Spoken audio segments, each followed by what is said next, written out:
Thank you for joining us this afternoon. My name is Cheryl Richards, and I have the pleasure of serving as the CEO and Regional Dean of Northeastern University here. How many of you knew Northeastern University was here in Charlotte before you got this invitation? So, handfuls.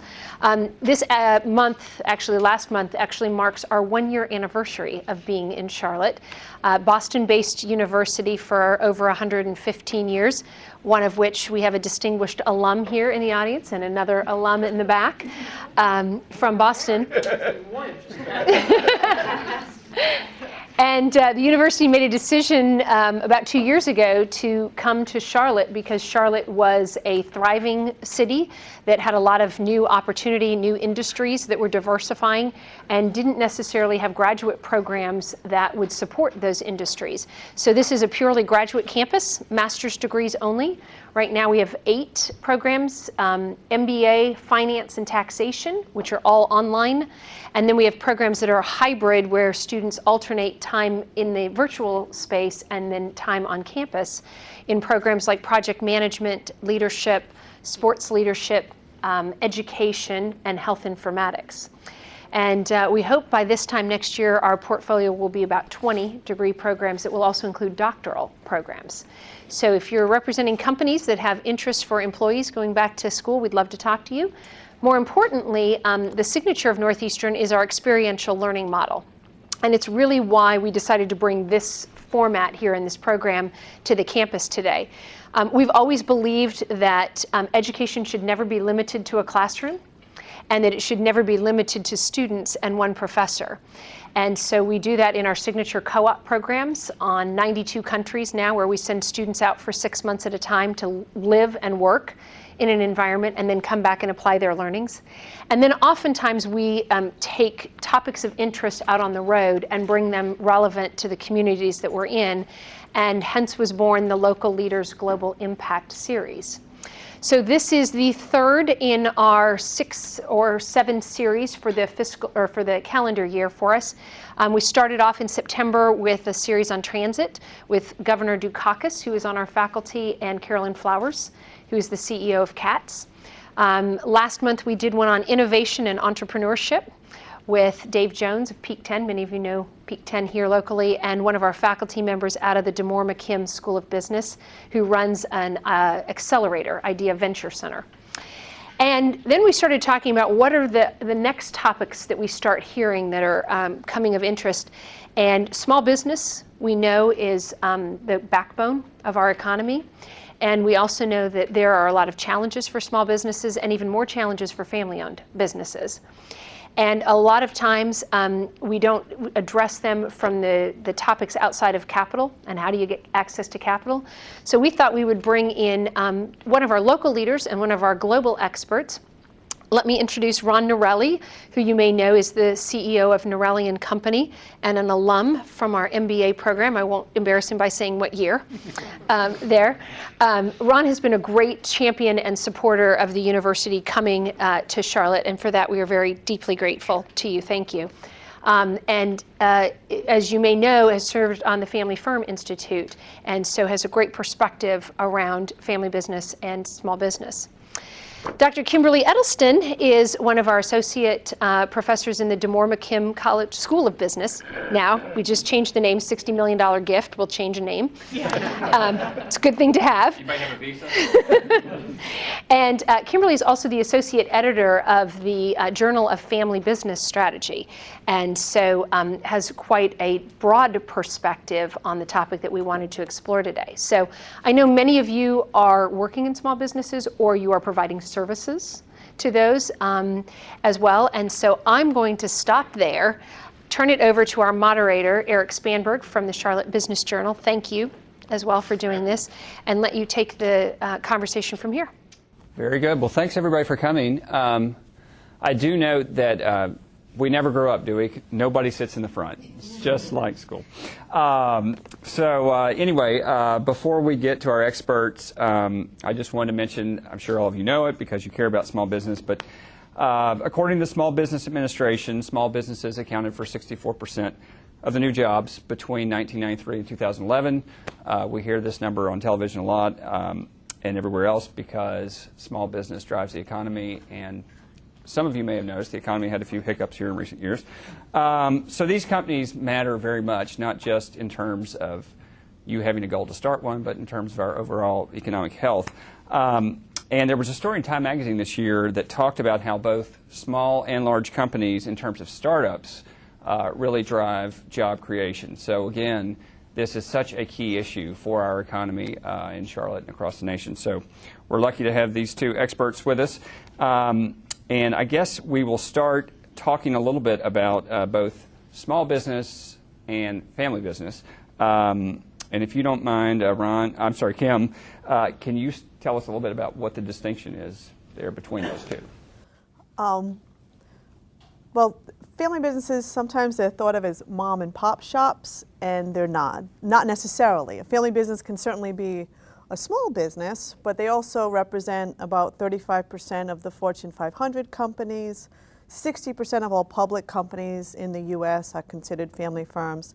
When we look at large companies, generally we're going to define a family business as one where 5 to 20% of the shares are held by one family. And then we'll look at things like involvement. Is the family on the board? Is the family member CEO?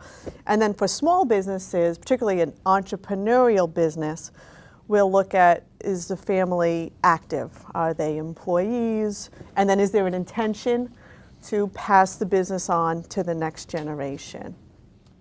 And Ron, you deal a lot with family-owned business, correct?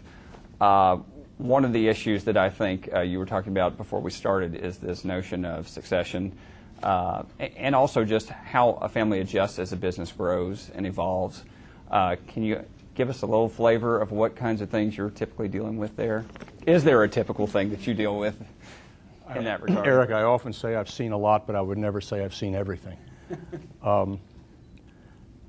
Most of the time, succession issues are left to too long. I've seen situations where there has been no succession planning until there's a crisis, a health crisis usually. And that usually often threatens the business, threatens the family dynamic, and oftentimes either the founder and patriarch or the second generation don't ever want to believe that anything will happen to them. But I'm involved with a family business this year, a Midwestern business, headquartered, 54 years old, and right in the midst of a transition between a second and third generation. And that transition has been pretty well managed. I mean, they've managed to get along. There's a large number of family members involved in the business. They've had a stockholders agreement for a long time. They have a board of directors, but it has no outside members. And they have a lot of things on their plate, and it's a stressful time for them to be figuring out how to move forward while there's a transition going on in generation, where some second generation people want to retire, and third generation people are moving into management positions. The business, from a strategic standpoint, has a tremendous amount of change facing it, as well as major opportunities. And a critical strategic issue they're having to face is that without changes being made in how they do things, they will not be able to proceed with what they want to do and still maintain the financial and shareholder policies that they've always had. And in a strategic sense, without changing some things, they will be piling a tremendous amount of strategic risk on top of financial risk, and that's a bad place to be. Now, Kim, you deal with small business more than family business, correct? No, I'm actually known for family business. Oh, I'm sorry, you deal with family business more than small business. I got those Actually, both, conflated. though. I do both. So tell me a little bit about what you're seeing, since you're maybe a little broader perspective than just Charlotte, obviously. What kinds of things are you seeing in terms of these businesses dealing with all the challenges that are out there right now? Well, I can actually add a little bit to what Ron was saying. One study found that only 40% of family businesses have a succession plan. And with all the baby boomers getting ready to retire, in the next 5 to 10 years, we're going to see a huge challenge for these businesses to have in place some kind of succession. And you ask, why don't they do it? It's your heart versus your mind, I guess. No one wants to plan their funeral, and that's what you're asking these entrepreneurs to do. Especially it's always the founder. Am I right? The founder who started the business. It's her baby, and when you're asking that person to think about, well, who can fill your shoes? No one can. And then a child's always a child, so it's difficult. And like part of it is, sometimes when we work with them, we think, well, what if a crisis happened? And you can kind of try and baby step it with a short-term kind of a plan and then long-term. But, I even have, my husband's a family business owner, and if God forbid something happened to him tomorrow, there is no plan. My father is a lawyer. He has a small law firm. He does wealth management. He's a business lawyer. I've given him books on family business. I've invited him to our Center for Family Business.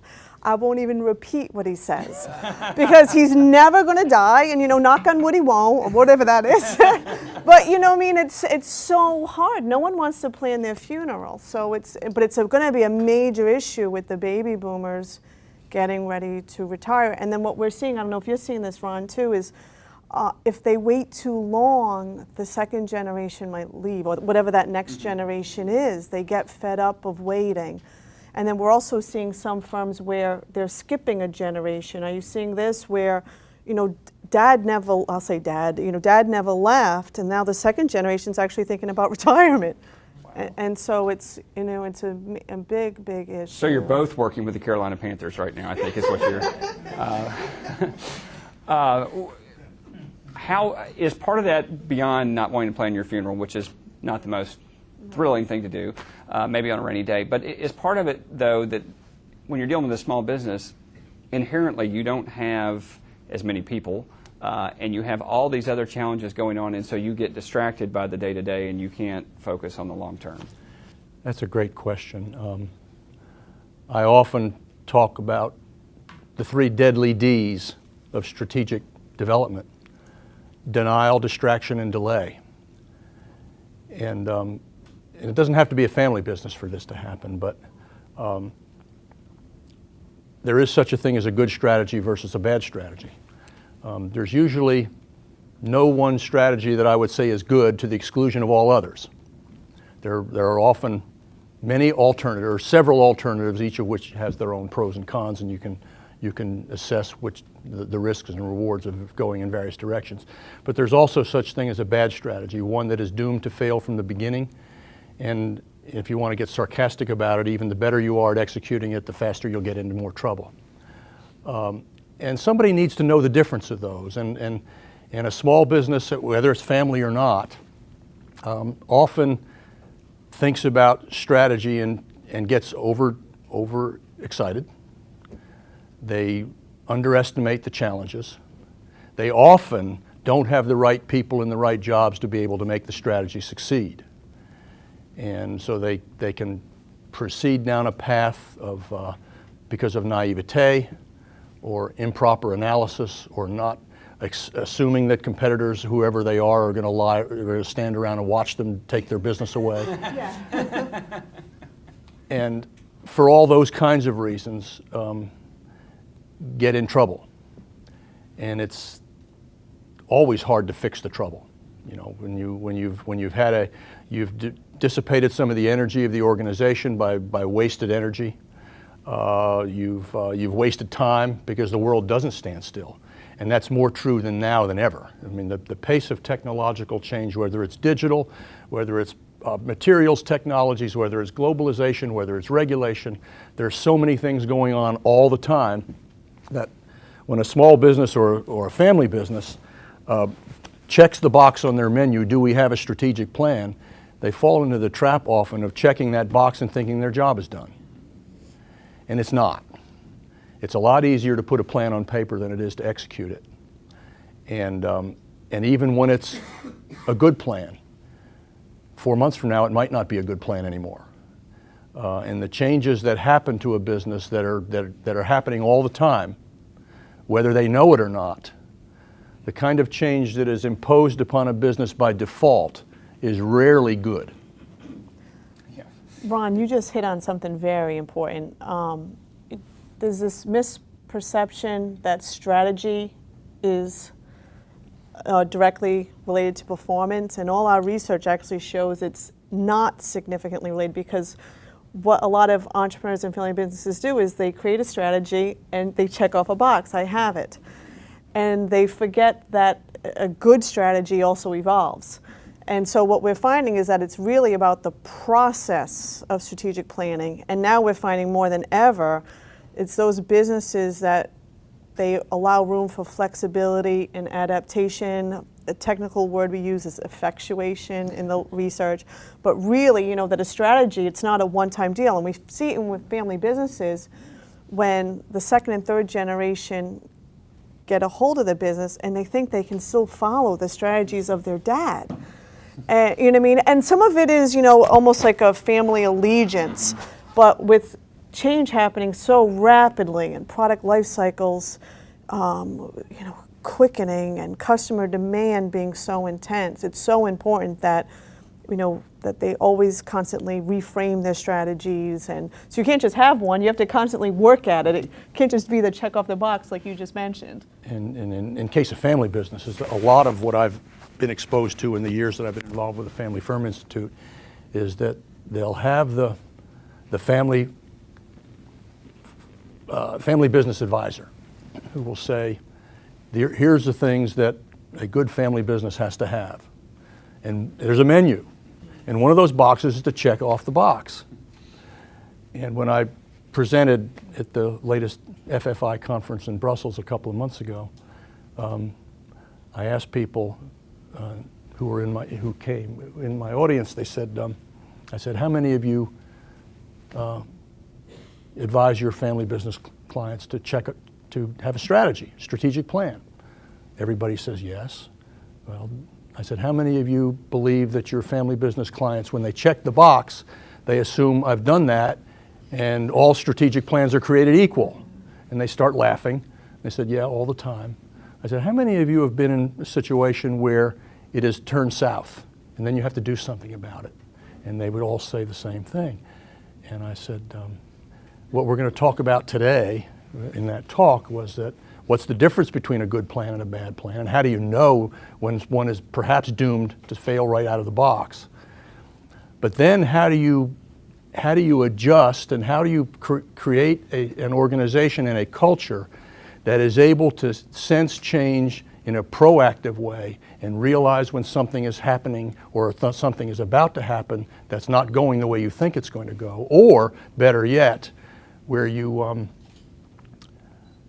anticipate change and you create the change on your own. I would ask them, how many of you think how many of your family business clients are willing to be their own cannibal? Meaning preempt the competition by cannibalizing your own product. This is the Steve Jobs theory of iPhone takes the iPod. And willing to be their own cannibal versus falling to the cancerous trap of if it ain't broke, don't fix it. And that is a cancer, in today's world anyway. Kim, I'm curious, you know, as you see this play out over and over again, do these businesses inherently need outside counsel? Is it almost impossible to be self-aware enough to have this evolving long-term strategy? Well, I think the really smart entrepreneurs always have their finger on the pulse of their customers, and they're constantly doing their own research. So yeah, I think consulting is great, but I think I'm not going to say. I wasn't trying to lobby for I don't know consultants, if by the way. that's kind of a loaded question, but Well, no, the reason I was really asking is because both of you are kind of saying that this is something that a lot of people dread or feel like they can do once and it's checked off. Well, no, if they, you know, I mean, hopefully, the problem is too, a lot of entrepreneurs don't have a business education. And of course, when you're running a business, you're running a business. There's a business behind it. So part of what they can do, though, is it's amazing how, what is it, less than 30% of entrepreneurs have any idea what their competitors are doing. Any idea.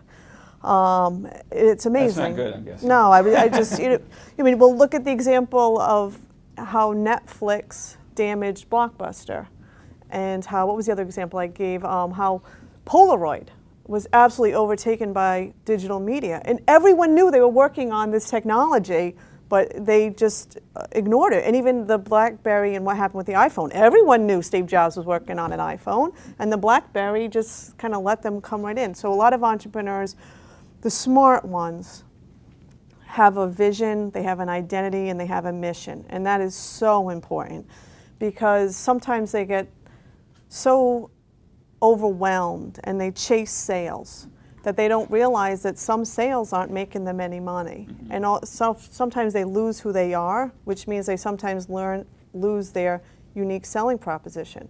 So it's really important, even when they're evaluating strategies, they don't try and be something fake or what they're not. So it starts with the mission and really knowing what they're good at, what's your core competency, what do customers love about you, and then constantly, looking at your customers. And sometimes entrepreneurs, they lose touch as they grow. They have less contact with customers. They don't talk to their employees or whoever has contact with your customers. They know if there's a kink in the system. They know what annoys. You're all consumers. You know when there's something that goes wrong.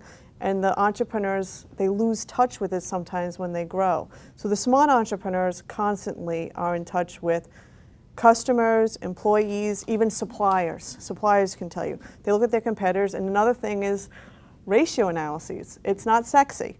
But when you apply for a loan or you get a consultant, the first thing you do is you do ratio analyses. What's making you money? What's losing you money? 27% of all entrepreneurs do this.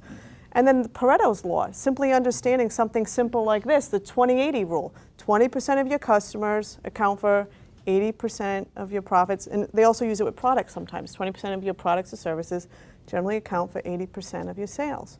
And so that means you constantly have to be digging into your numbers, understanding what's selling, and it changes over time.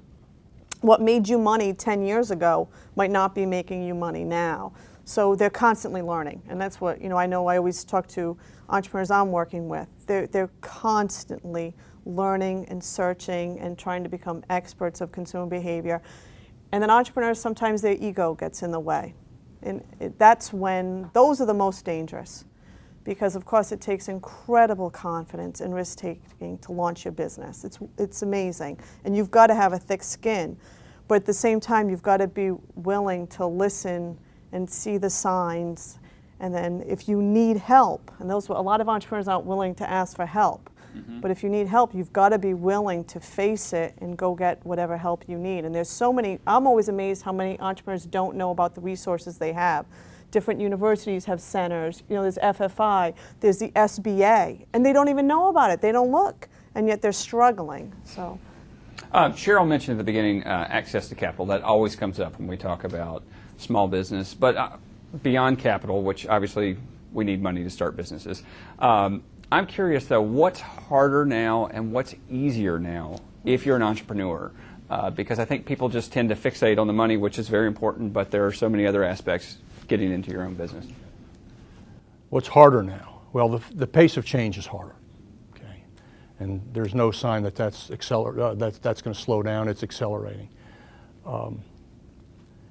The availability of really good talent is harder. In fact, Lloyd's of London last year had a study that said the new currency is talent, and that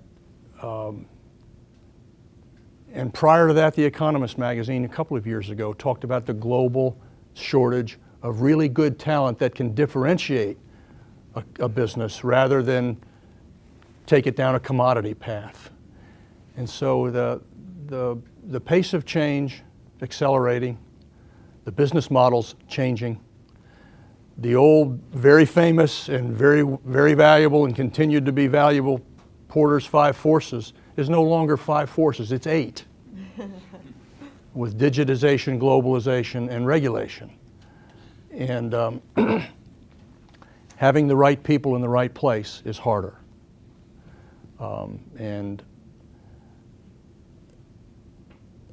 I'm not sure anything is easier. Well, let's go to family businesses. What things help a family business that might not be as prevalent or even there in a small business that doesn't have the family business characteristics? First of all, a really great family business that can beat the statistics and can be a 3rd or 4th generation that's 50 years old. Even that doesn't mean they've been successful for 50 years. It means they've been able to weather the storms and somehow come through the storms that are there. It all goes back, in my experience, to a very, very strong core value system. The core values are known, they're passionate about them, they don't deviate from them, and if someone can't follow them and commit to those values, they're just in the wrong place. They shouldn't be working here. And that tends to coalesce people during stressful times. It also tends to make a family business, at the risk of overgeneralization, be more long-term oriented than the next quarter or the next 6 months. They're less likely to cut out R&D or cut out marketing and turn the spigot on and off. They're less likely to cut back on key talent because they realize there's an opportunity cost there, and cutbacks and going for the short term statistically more often than not doesn't work anyway. If they're a great family business, they not only work harder than anybody else, the employees would walk through a wall for them. Mm-hmm. And when you don't have that in a family business, it will take somebody like Kim or myself maybe a half hour to find that out. Because there are telltale signs, physical and otherwise, that you can spot. Why don't you mention some of your white glove test, both of you? I'd love to hear. You know, what are the tells when you walk into a business? One of my favorites that I will use, and I even used it in that talk I made, because I've only seen this once in my life. This was a 3rd generation family business. It is still in existence. It is doing well. The family is not running the business anymore. They brought in outside people, non-family members. But they had a very good outside board. Someone mentioned advisors. This particular company was a 3rd generation. It spanned 8 states from the mid-Atlantic to Georgia. And they were having some mild signs of atrophy. They had outside directors, including one prominent partner of a CPA firm and another prominent lawyer, and they listened to them. Well, I was referred to them, and I went to the corporate office for the first time and was waiting to see the chairman. And I remembered there was a scene that I've only seen, it's the only time I ever saw this scene, either never seen it before and never seen it since. It was a very non-ostentatious waiting room, tasteful but not garish, conservative. And I noticed on the coffee table 6 issues of the Harvard Business Review, all lined up in a row in chronological order. I couldn't tell whether any of them had been opened. I said, well, that tells me something.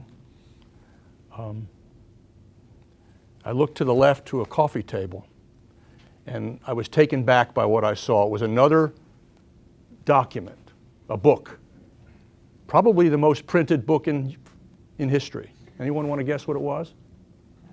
A Bible. And I said, well, that's interesting. I've seen Harvard Business Reviews or Sloan Management Reviews or Journal of Families Business Reviews in many clients before, and I've seen Bibles in corporate offices before, but I'd never seen them both in the same room. And I thought to myself, what does that tell me? And I learned what it told me when I interviewed 50 or 60 of their employees over the next 3 or 4 months. But you pick up signs like that. Another telltale sign that would bother anybody who is under financial stress, whether it's a family business or not, is reserved parking places. Doug Anderson's here. You reminded me of a company in another city that one of my key people was interim CEO of. And they had banking pressures. They were, the lender was not their friend. And they were under a forbearance agreement and all the things that entails. And the banks were coming out for a visit. And John told the family members who didn't really want the banks to come, get those cars out of the reserved parking places and out in the employee parking lot. That's just an example. Closed doors when you walk around the hallways. That's a sign. And then there was a famous professor in the Sloan School at MIT when I worked there who was in the original In Search of Excellence book. His name was even mentioned. He's now a professor emeritus. And he tracked the frequency of communication in technically oriented businesses, the kinds that would have guys or women in the Sloan School. How frequently did they speak to each other? And this is going to sound nerdy, and it is, but he determined that for every 90 feet between people's offices, the frequency of communication over a course of a year exponentially decreased by 2/3 for every 90 feet between the offices. And that's when they were on the same hallway. They had to turn a corner, you're on a different decay rate, and heaven forbid if you had to go upstairs or outside. And that was before the internet. It can be worse now because email can be an excuse to not communicate. It's a CYA, and there are times when you have to get in front of somebody. You can't, even today. And all those little telltale signs are things that are a hint that something might not be right. But the value system, and when you see that the people who are in the highest positions and they work harder than anybody else. I had a 6th generation family business. We're in the conference room. They had oil portraits of the 6th generation. And the father and the son, the 5th and the 6th, who were still there, were always the first ones in the morning and the last ones to leave at night.